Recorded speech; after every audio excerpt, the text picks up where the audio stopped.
All right, guys, today we're going to take a look at a whole bunch of stuff that just turned up on UK Bump Keys website. Actually, I bought this from their sister site, Lockpick World. The links are both down in the description. I did that to save, I live in North America, so to save the shipping, of course, makes sense. The first one is this one. It's called the Dangerfield 8-piece top of the keyway tensioner. And there's some kind of unique things about this. First of all, you'll notice it's quite a bit longer than the typical top of the keyway tensioner.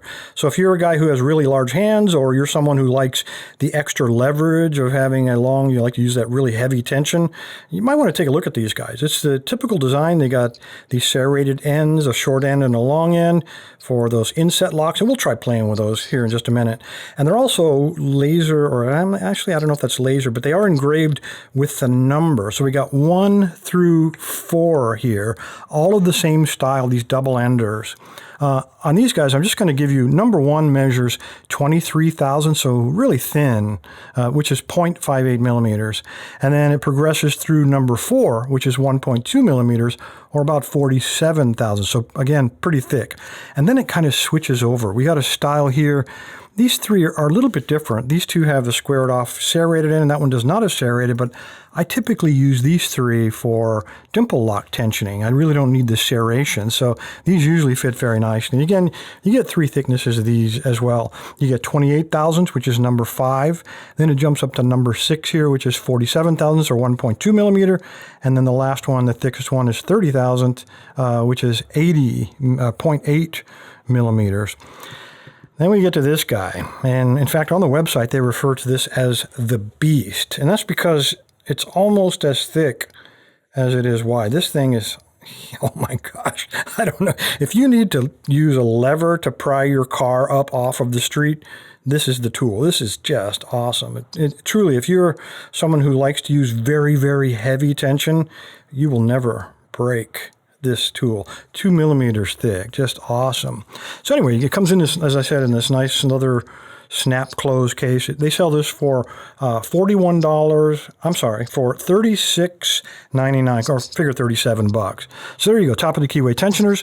And then we go into this guy. It looks plain. I know this really didn't grab anybody's eyes. Not really shiny, kind of plain, and that's because this is kind of, they call this the undercover mini Polaris. Again, real leather, and there's a magnetic snap closure on this guy. So pretty cool. Open up, we got 7 of the most popular rakes. Now, I'm probably going to screw this up, but for those of you who are mathematically inclined, when you have these sharp peaks and the sharp peak on the bottom as well, they call these the sinusoids. And these are the typical, these first 3 at least are the typical design of the Bogotas that I think we're all used to. So we got a double, a triple, and then we got a quad. We got a quad also here. We have 2 quads in what they call, notice it's a slightly different. It's not sharp like these guys. This would be the cycloids, and these are rounded both top and bottom.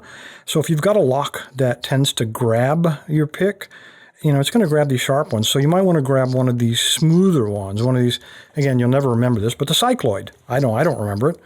Grab the cycloid, round it off. It kind of slides in and out a little bit easier while giving you almost the same amount of lip, the same height.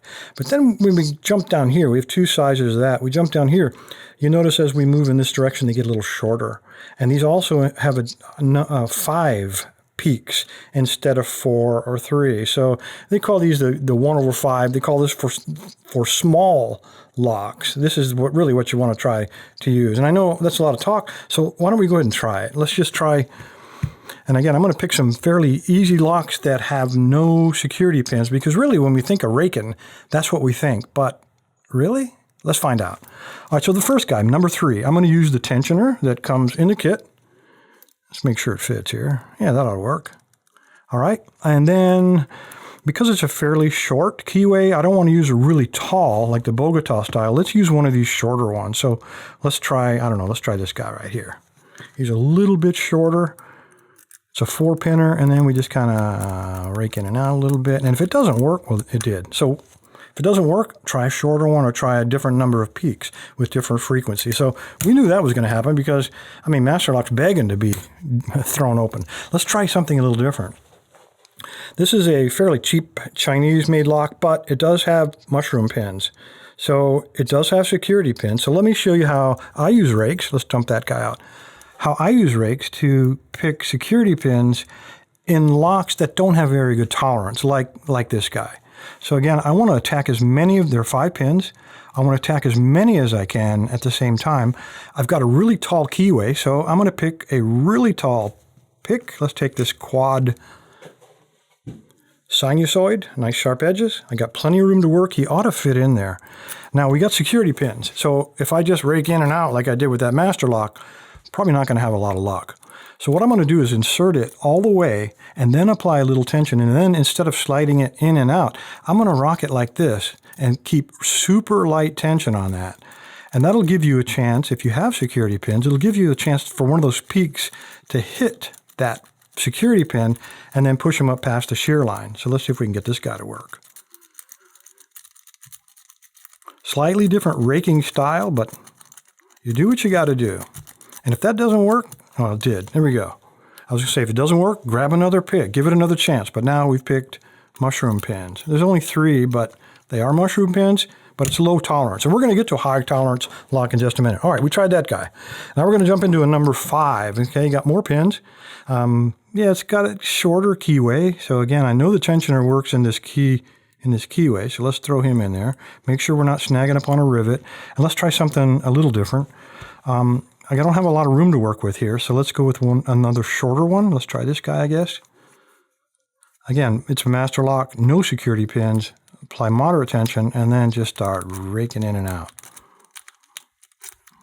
If it binds up, lighten up on your tension, and you'll very quickly get an open. So rakes are great for both security pins and non-security pins, but let's find out how they work on a high-quality lock with security pins with challenging bitting. So I have a Schlage here. It's got a Schlage keyway, and this is actually a pretty nice lock. It's a 6-pinner, and when you take a look at this guy, I want to show you the key because you've got some very high-cut pins behind some very low-cut pins. So when you have this, chances are you're going to get your pick stuck, your rake. But I really want to use a rake because a rake can save me a lot of time because it's going to hopefully set some pins. That way I won't have to single pin pick them. I'm going to try to use the same tensioner. And then because I know, because I saw the key and I showed you, that we have high cut pins behind low cut pins, I'm going to use this 2-humper. I'm going to slide him all the way in, apply light tension, again, security pins, and then I'm going to rock him up and down as we do with security pins. And the idea being, with a high quality lock with good tolerances like this guy, I'm probably not going to get him open. What I hope to do, though, is let the rakes do some of my work. And I know they've done some work when it gets to this point. I can't, for the life of me, pull that guy out of there. And that tells me that I've picked something. I've got an almost undetectable fault set. But the problem is I'm stuck. So now we got to do some adjustments. We got to take this bottom of the keyway tensioner out to get our pick out. If we release, we're going to lose tension. So I'm going to hold that tension. I'm going to grab one of these new, let me grab the number 4 here. And I'm going to put the long end, it's an inset lock, so I'm going to take the long end and put them in the top of the keyway. And then I'm going to apply tension to them, and then I'm going to take that bottom of the keyway tensioner out. And then I'm going to pull my rake out of the bottom now that I've made some space. Get out of there.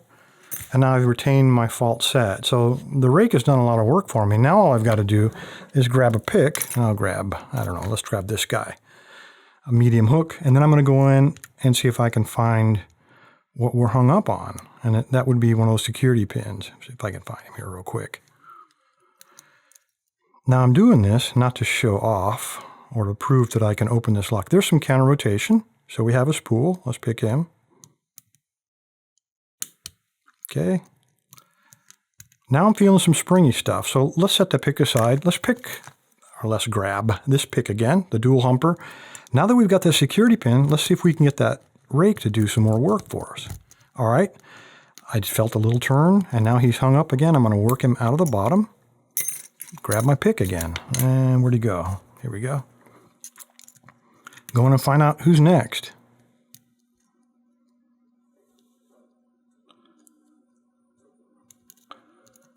Let me try from this edge, from this angle.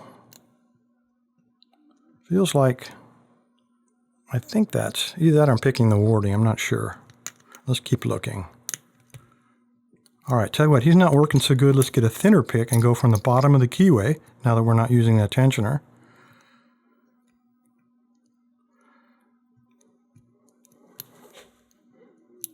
Well, I felt some counter rotation right around pin number 3 there.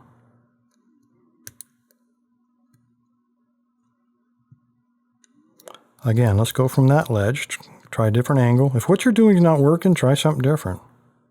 There he is. It's very mushy though, but I'll take it. Let's try it. Come on. All right, I don't want to break my rat yoke, so let's switch back to the 25 thousandths and go from that ledge.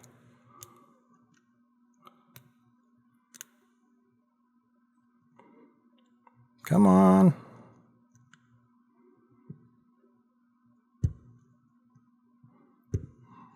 Keep falling off. He doesn't want to be picked. All right, let's keep looking around then. There it is, the very last pick, or the very last pin. We get to pick under him. And there we go. All right. I was trying to pick the warding. Anyway, that's how you use these guys. These are really, really handy style picks. It's nice to have a small, very almost surreptitious, sub-sized kit in your pocket. It may not pick all locks, but it'll get you well down the road to getting almost all locks picked. It'll at least get you those faults set. I find I use a rake almost every time when I'm attacking a lock, even when I know the security pin's in it. All right, so let me move all that out of the way. We got 2 more things here to take a look at. If none of that works and you decide to use your Electropick, Dangerfield has just come out with these guys, the Dangerfield Universal Pick Gun Needles. Again, in a leather case, and they're marked 0.5, which is half a millimeter, 19 thousandths of an inch, $31.99 for 10 of these universal needles. They'll fit on pretty much any of the standard lockpick guns. So again, because it's half a millimeter, that'll get you into a lot of the European style keyways. If you want something a little bit thicker, a little more durable, it's 0.6 millimeter, 23 thousandths of an inch. These sell, 10 of them sell for $30. So pretty cool stuff. All right, so 30 bucks. This one's $31.99.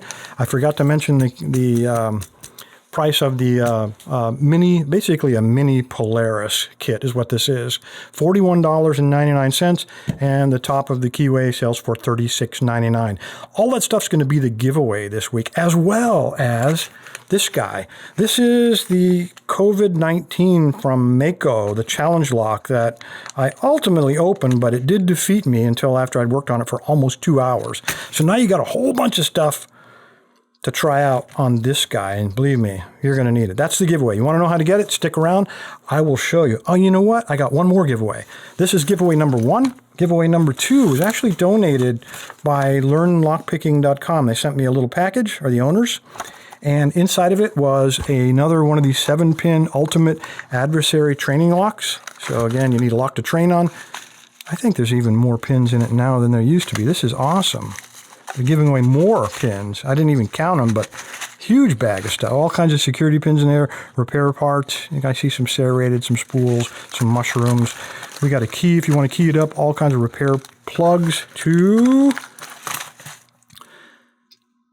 populate these one at a time. So you start out with 2 or 3. When you get the hang of that, you move to 3. When you get the hang of that, move to 4, etc. Keep going until you got all 7. Nice paracentric keyway on this guy. And you're going to need to pick it, so you'll get one of these guys, one of the little mini Polarises. You'll get a set of the needles in case you get frustrated. And also donated by LearnLockPicking.com, this guy. This is their 17-piece Lab Deluxe lockpick set. Still in the original wrapper. That will be giveaway number 2. All right, guys, appreciate your time. Stay safe. Stay legal.